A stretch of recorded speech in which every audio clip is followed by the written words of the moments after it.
E-PG पाठशालायां भवतां भवतीनां च स्वागतम्।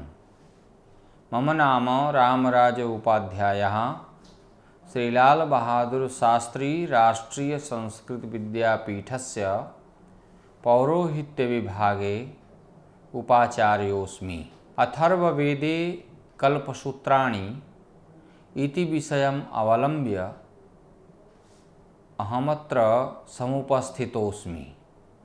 अत्र वैतानश्रौतसूत्रस्य परिचयः, कौशिकगृह्यसूत्रस्य परिचयः,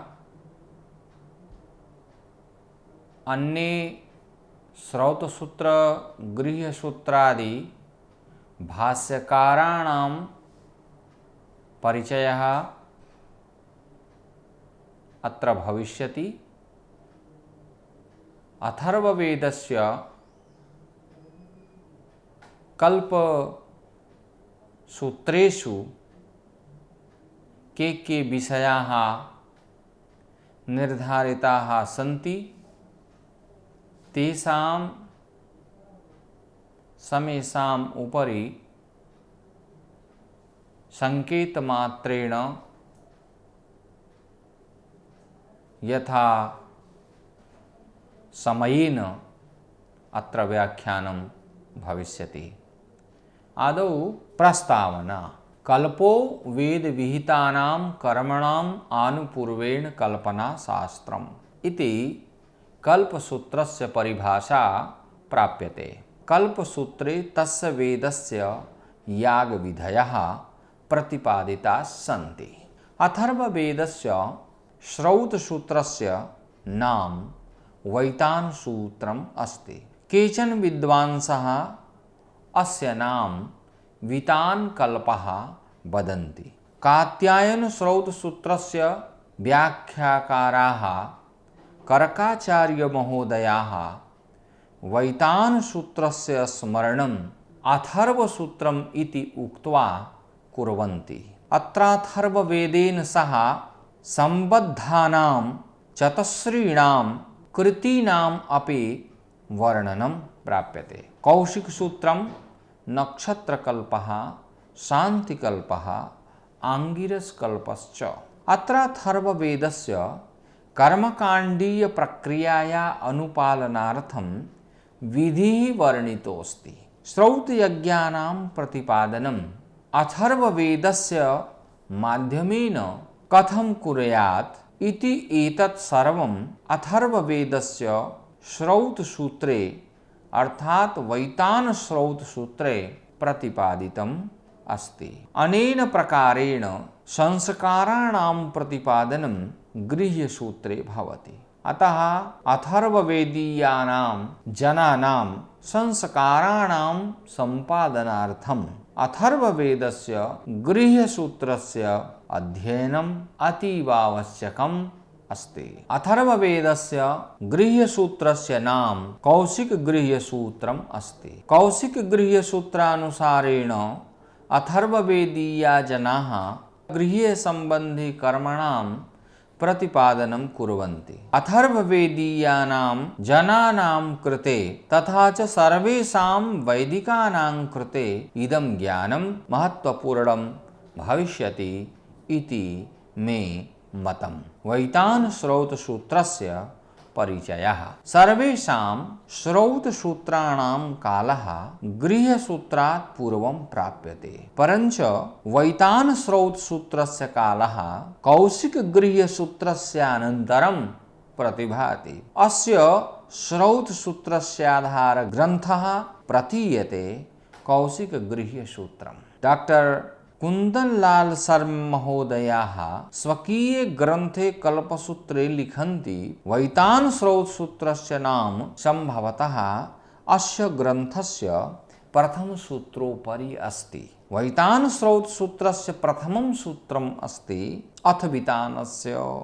अस्य ग्रन्थस्य कः कर्ता इत्यादि विषये अस्मिन् ग्रन्थे किञ्चिद् अपि न प्राप्यते। पुराकाले अस्य वेदस्य श्रौतसूत्रं न आसीत्। अन्येषां सर्वेषां वेदानां आसीत्। अथर्ववेदस्यापि श्रौतसूत्रं भवेत् इति विचार्य सम्भवतः अनन्तरम् अथर्ववेदस्य श्रौतसूत्रस्य रचना अभवत्। इतोपि कारणं भवितुं शक्यते अथर्ववेदस्य प्रयोगः श्रौतयागे नासीदेतदर्थम् अस्य श्रौतसूत्रस्य आवश्यकता न आसीत्। अथर्ववेदस्य प्रयोगः तु गृह्यसंस्कारे अधिकम् अस्ति, एतदर्थं गृह्यसूत्रस्य निर्माणं प्रथमं जातम्। श्रौतसूत्रस्य निर्माणं तदनन्तरम् अभवत्। अथर्ववेदे श्रौतयागानां वर्णनं 20तमे काण्डे विद्यन्ते। अतः अस्य काण्डस्य आधारोपरि एव श्रौतसूत्रस्य रचना जाता। अस्मिन् वैतानश्रौतसूत्रे 8 अध्यायाः सन्ति। एते सर्वे अध्यायाः 43 कण्डिकासु विभक्ताः सन्ति। गार्वे महोदयानुसारेण श्रौतसूत्रस्य 14 अध्यायाः सन्ति, परञ्चान्तिमेषु 6 अध्यायेषु प्रायश्चित्तसूत्रं प्रतिपादितम् अस्ति। सम्भवतः उत्तरवर्तीकाले येषां 6 अध्यायानां समावेशः सञ्जातः इति सोमादित्यस्य आक्षेपानुविधिसंज्ञके भाष्ये सिद्धं भवति, यतोहि इदं भाष्यम् 8 अध्यायेषु सन्ति। वैतान श्रौतसूत्रस्य वर्णविषयाः। प्रथमे अध्याये परिभाषा दर्शपूर्णमासविधिः। द्वितीये अध्याये अग्न्याधेयः अग्निहोत्रम् आरम्भणीयेष्टि पुनराधेयः आग्रयणेष्टिः चातुर्मास्यः पशुबन्ध्यः वर्णिताः सन्ति। तृतीये अध्याये अग्निष्टोमः। चतुर्थे अध्याये उक्थ्यः षोडशी अतिरात्र वाजपेयः आप्तोर्यामः। पंचमे अध्याये अग्निचयनं सौत्रामणिः। षष्ठे अध्याये गवामयनं। सप्तमे अध्याये राजसूयः अश्वमेधः पुरुषमेधः सर्वमेधः। अष्टमे अध्याये एकाः अहीनश्च कामेष्ट्यश्च विषयाः सन्ति।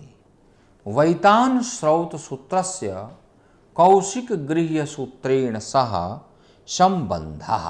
वैतान श्रौतसूत्रस्य कौशिकगृह्यसूत्रेण सह घनिष्ठं सम्बन्धं दृश्यते। उभयोः सूत्रयोः समानवाक्यांशानां शब्दानां च प्रयोगः संकेतयति सम्बन्धः। यथा वैतान श्रौतसूत्रे पितृपवीतः तथा च कौशिकगृह्यसूत्रे पितृपवीति प्रतिपादितम् अस्ति। रसप्राशनीशब्दः वैतान श्रौतसूत्रे कौशिकगृह्यसूत्रे च प्रतिपादितम् अस्ति।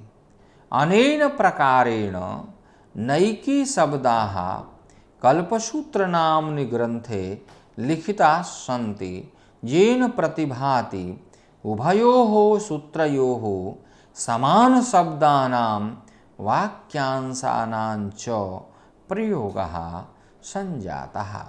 वैतान श्रौतसूत्रस्य दर्शने एवं प्रतिभाति अत्र सर्वत्र कौशिकगृह्यसूत्रस्यावलम्बनम् अस्ति। वैतान श्रौतसूत्रस्य भूमिकायाम् 18 पृष्ठे वैतान श्रौतसूत्रस्य कौशिकगृह्यसूत्रस्य च रचना कौशिकेन अथवा तस्य वंशजैः अभवत् इति प्राप्यते। वैतान सूत्रस्य व्याख्याकाराः सोमादित्यस्य आक्षेपानुविधिभाष्ये कौशिकीये वैतानकल्पे लिखितम् अस्ति, येन वैतान श्रौतसूत्रं कौशिकीयां परम्परायाम् अस्ति इति परंच काशिकर महोदयाः एवं न स्वीकुर्वन्ति। दुर्गामोहन भट्टाचार्यस्य मतम् अस्ति कौशिकगृह्यसूत्रं पृथक् अस्ति, वैतानस्रौतसूत्रं च पृथक् अस्ति। अनयोः ग्रन्थकारयोः अपि भिन्नता अस्ति, कालो अपि भिन्न अस्ति, अतः परीक्षणस्य आवश्यकता विद्यते। गोपथ ब्राह्मणेन सह वैतानस्रौतसूत्रस्य सम्बन्धः। गोपथ ब्राह्मणं वैतानस्रौतसूत्रात् परवर्ती अस्ति। गोपथ ब्राह्मणस्य नैकेषु स्थलेषु वैतानस्रौतसूत्रस्य संकेतः प्राप्यते। शतपथ ब्राह्मणस्य शैल्यां वैतानस्रौतसूत्रस्य मन्त्रान् अपि गोपथ ब्राह्मणम् उद्धृतं करोति। वैतानस्रौतसूत्रे अंगिरौषधीनां वर्णनं प्राप्यते, परञ्च अथर्वण्यौषधीनां संकेतः चित्यादिभिः आथर्वणीभिः इति पदेन अस्ति। अस्य पूर्णं विवृतं कौशिकगृह्यसूत्रे प्राप्यते। गोपथ ब्राह्मणस्य समक्षे उभे सूत्रे आस्तां विषयेऽस्मिन् कीथमहोदयानां मतं विद्यते। वैतानतः गोपथ ब्राह्मणं प्राचीनम् अस्ति। वैतानस्रौतसूत्रे ब्राह्मणोक्तम् उक्तम् इत्यादि शब्दानां प्रयोगः गोपथ ब्राह्मणं प्रति संसूचयति। कौशिकगृह्यसूत्रस्य परिचयः। अथर्ववेदस्य एकमेव गृह्यसूत्रम् अस्ति कौशिकगृह्यसूत्रम्।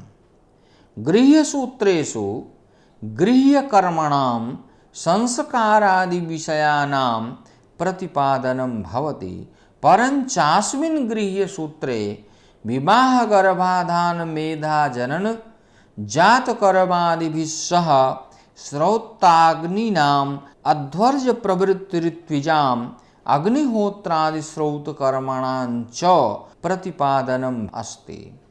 अस्मिन् तन्त्रमन्त्रादिविषयाणां रोगनाशकोपायानाम् अभयकर्मणां युद्धे जयपराजयादीनां विविधानां विषयाणां सविस्तृतं वर्णनं प्राप्यते। वास्तविकरूपेण कौशिकगृह्यसूत्रम् आथर्वणक्रियाकलापानाम् आभिचारिककृत्यानां मन्त्रतन्त्रादीनां च विषयाणाम् अधिकं प्रतिपादनं करोति। गृह्यकर्मणि प्रतिपादनम् इदं सूत्रम् अपेक्षया अल्पं करोति। केशवकृतपद्धत्यानुसारेण इदं गृह्यसूत्रम् अथर्ववेदस्य चतस्रीणां शाखानां कर्मकाण्डस्य प्रतिपादनं करोति। अन्येषां गृह्यसूत्राणां परम्परानुसारेण उपजीव्यं स्वकीयं श्रौतसूत्रं भवति, परञ्च कौशिकं गृह्यसूत्रं स्वकीयस्य वैतानस्रौतसूत्रस्य उपजीव्यम् अस्ति। अस्य गृह्यसूत्रस्य रचना अपि वैतानस्रौतसूत्रस्य पूर्ववर्ती विद्यते। कौशिकगृह्यसूत्रम् अथर्वणपरम्परायाः पोषकः अस्ति। प्रत्यक्षरूपेण अथर्ववेदसंहिताया उपर्याधारितम् अस्ति इदं सूत्रम्। कौशिकगृह्यसूत्रस्य वर्ण्यविषयाः। कौशिकगृह्यसूत्रे 14 अध्यायाः सन्ति। सविषयकं विभाजनम् इत्थम् अस्ति। प्रथमोऽध्यायः पाकयज्ञस्य परिभाषा, दर्शपौर्णमासयज्ञः, शान्त्युदकञ्च। द्वितीयोऽध्यायः मेधाजननकर्म, ब्रह्मचर्यव्रतानां साफल्यतार्थं कर्माणि। ग्राम्य संपदः सर्वसंपदः सामनस्य विषयक कर्माणि वर्चस्यानि सांग्रमिक कर्माणि पदच्युत राज्ञ पुनरागमनम मांडलिकानां राज्ञाभिषेकः परमेश्वराभिषेकश्च।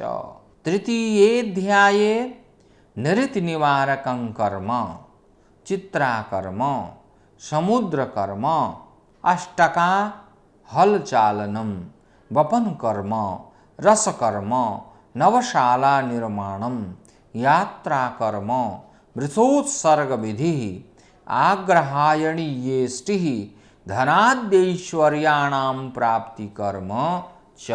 चतुर्थोऽध्यायः भैषज्यानि विविध रोगाणां प्रशान्तये मंत्रतंत्राणि च विषनाशनम स्त्रीकर्माणि संतानोत्पत्तिकर्म पुंसवन संस्कारः गर्भाधान संस्कारः सीमंतकर्म वशीकरणम सपत्नीजयकर्म स्वापनकर्म जायापत्योरक्रोधकरणकर्म दौर्भाग्यकरणम सौभाग्यकरणम ईर्ष्याविनाशनम मन्युविनाशन कर्म च।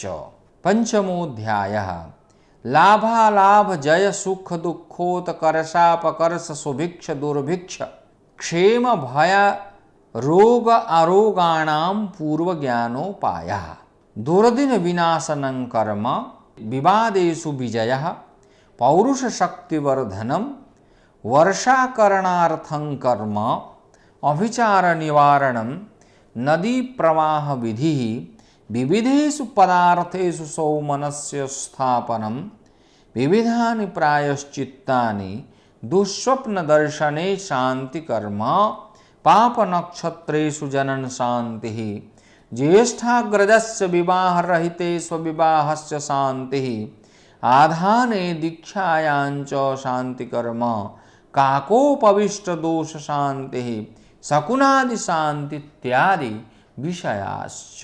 षष्ठोऽध्यायः अभिचार कर्माणि षडाभिचार कर्माणि सन्ति येषां नामानि मारण मोहन वस्य उच्चाटन स्तंभन विद्वेषणादीनि विद्यन्ते।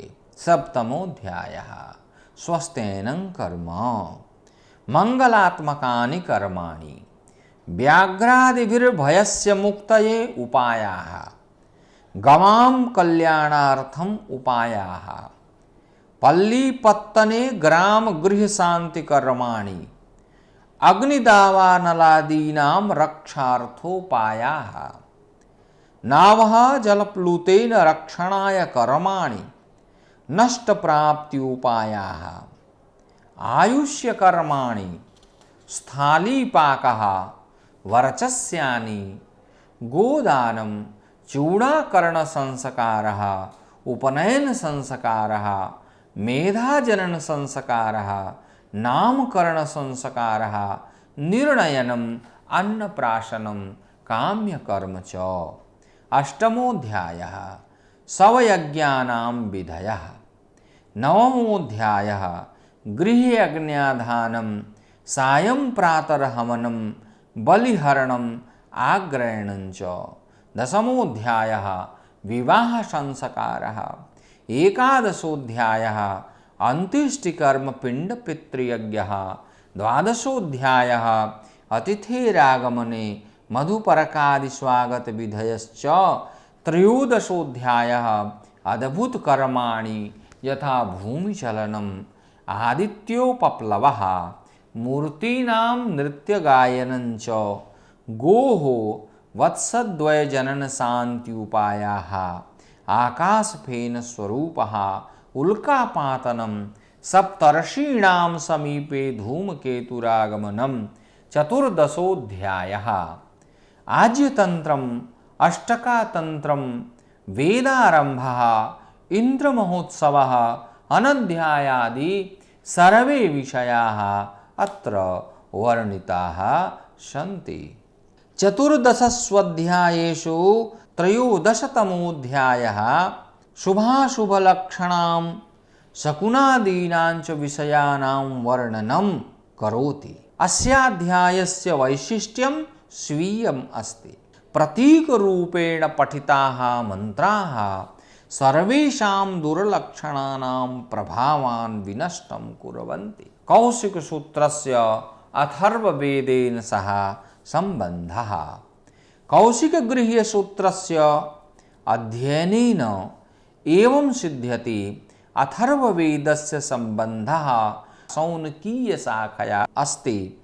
कौशिकगृह्यसूत्रे चतुरध्यायिकायाः प्रगृह्यसम्बन्धी नियमानां ज्ञानम् अस्ति। स्वकीये सूत्रे बहुषु स्थलेषु चतुरध्यायिकामनुस्मरणं करोति। यथा परं मृत्यो इति, मारिषाम इन्दो इति च।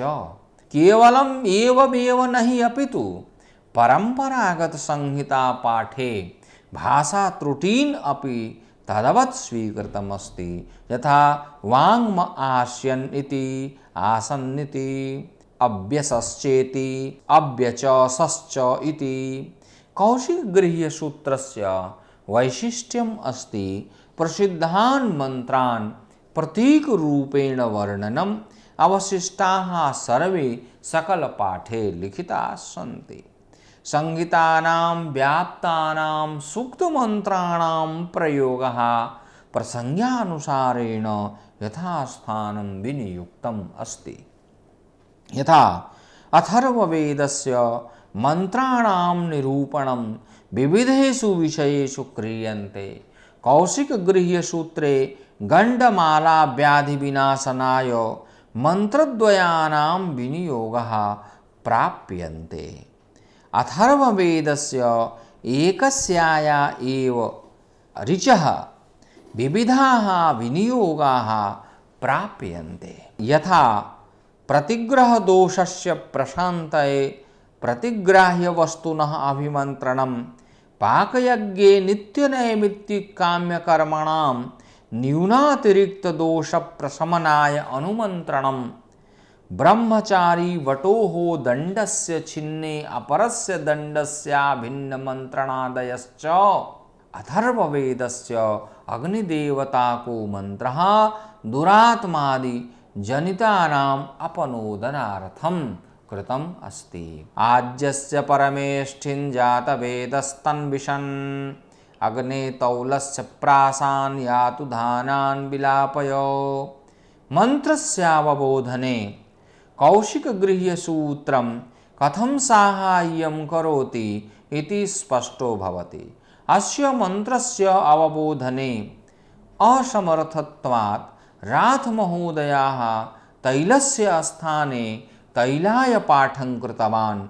कौशिकगृह्यसूत्रे लिखितमस्ति, वीरिणतूलमिश्रम् इंगिडं प्रपुटे जुहोमि। अस्य प्रसंगस्य दर्शने तौलस्य सिद्धिर्भवति। यावदस्य प्रसंगस्य दर्शनं न भवति तावद् भ्रमः भविष्यत्येव। वैदिक वाङ्मयस्य ग्रन्थस्य कल्पसूत्रे प्रतिपादितम् अस्ति।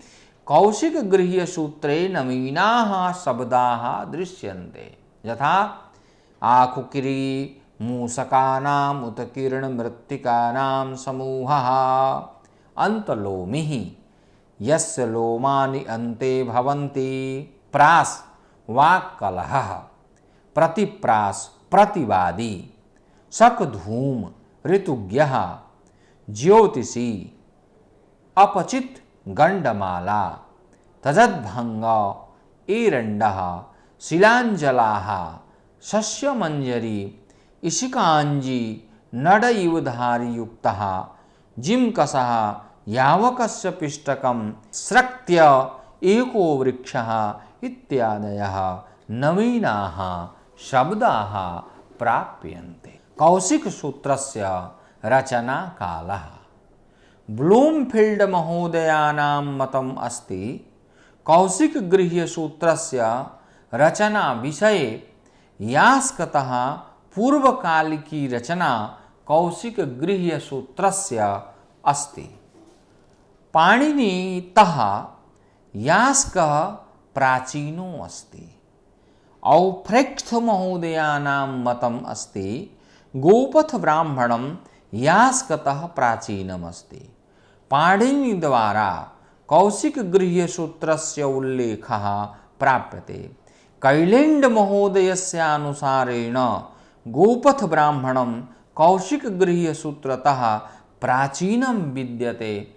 डॉक्टर गास्ट्रा महोदयस्य अनुसारेण वैतान सूत्रं गोपथ ब्राह्मणतः प्राचीनम् अस्ति। अतः रचनाकालस्य निर्धारणे परस्परं वैमत्यं दृश्यते, परञ्च कौशिक गृह्य सूत्रकालः 50+ ख्रीष्टाब्दे पूर्वे निर्धारितम् अस्ति। अयं कालः यास्कतः अपि प्राचीनम् अस्ति। भाष्यकाराः अस्य गृह्यसूत्रस्य भाष्यकाराणां विषये विशदं विवेचनं न प्राप्यते, परञ्च केचन भाष्यकाराः अत्र लिखिताः सन्ति।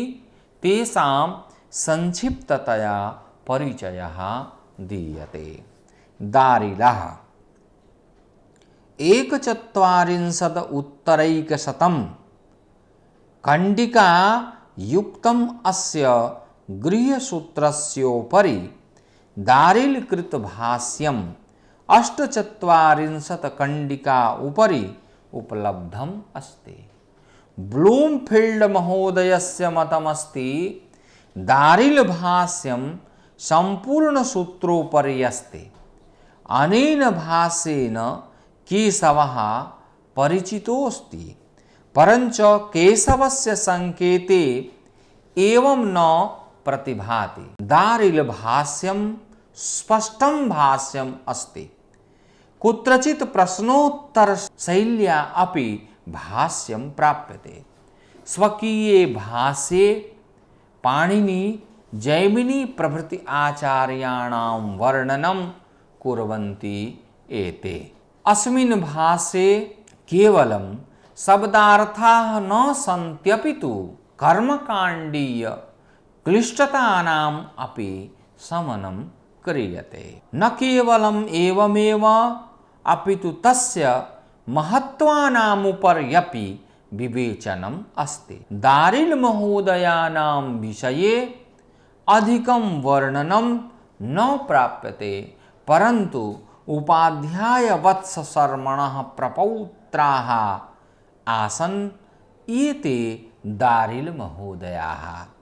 अस्योपाध्याय महोदयस्य चरणेषु एव अध्ययनम् अकरोत्। केशवः अस्य महोदयस्य भाष्यस्य नाम केशवी पद्धतिः अस्ति। ब्लूमफील्ड महोदयेन इयं पद्धति अपूर्णा प्राप्ता। 62 वर्षे श्री एच.आर. दिवेकर महोदयेन पूर्णरूपेण इयं पद्धति प्राप्तम्। अस्य अनुसारेण केशवस्य परिचयः इत्थं प्राप्यते। कौशिको वत्स शर्मा च तत्प्रपौत्रश्च दारिलः। शास्त्रविज्ञाने येषां हि चतुर्थो नोपपद्यते।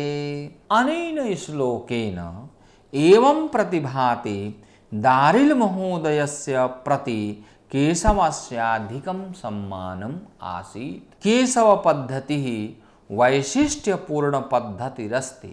अस्मिन् पद्धतौ नैकानाम् आचार्याणां नामानि उद्धृतानि सन्ति, यथा उपवर्षः, मनुः, गोभिलः, माहकिः, वंशब्राह्मणं, चारणविद्यानुयायिनः, दारिलः, रुद्रः, भद्रः, पैठिनसी इत्यादयः। अत्र गोभिले इत्यादयः सामवेदस्य गृह्यसूत्रकाराः सन्ति। सामवेदस्य एकस्य गृह्यसूत्रस्य नाम गोभिल गृह्यसूत्रम् अस्ति। तत्र अन्यान्यपि गृह्यसूत्राणि सन्ति, यथा खादिरादयः, परञ्च अत्र खादिरस्य ब्राह्मणस्य विषये न प्राप्यते। अनेन प्रकारेण वंशब्राह्मणं सामवेदस्य एकं ब्राह्मणम् अस्ति। अष्टौ हि ब्राह्मणग्रन्थाः प्रौढं ब्राह्मणमादिमम् इति अष्टौ सामवेदस्य ब्राह्मणग्रन्थाः सन्ति। येषु अष्टसु एकं वंशब्राह्मणं विद्यते। अस्मिन् दारिलः, रुद्रः, भद्रश्च एते कौशिकगृह्यसूत्रस्य भाष्यकाराः सन्ति। एतेषां विषये अन्यानि स्रोतांसि नास्ति, अतः विशिष्टवर्णनं न भवितुं शक्नोति। एतद् अतिरिक्तं केशवी पद्धत्योपर्याधारिता अथर्वणीया पद्धतिः प्राप्यते, परञ्चास्य विषये विपुलं साहित्यं न प्राप्यते। अनेन प्रकारेण अथर्ववेदस्य कल्पसूत्राणां विषये ज्ञानं सर्वेषां कृते आवश्यकमस्ति। अथर्ववेदीयानां कृत्यानां तथा च अथर्ववेदीयानां जनानां कृते अथर्ववेदस्य कल्पसूत्राणाम् अध्ययनम् अतीव महत्वपूर्णम् अस्ति। अनेन अध्ययनेन कथम् अथर्ववेदीयानां जनानां संस्काराः तेन वेदेन माध्यमेन क्रियन्ते, तथा च तस्य के नियमाः सन्ति सम्पादनार्थम् एतत् सर्वं विज्ञायते। अतः अथर्ववेदीय कल्पसूत्राणां विषये अत्र वर्णनं कृत्वा अहम् अस्य विषयस्य संक्षेपं करोमि। अत्र विरामः क्रियते। मन्ये सर्वेषां कृते इदं व्याख्यानं लाभयुक्तं भवेत् स्यात् इति। धन्यवादः।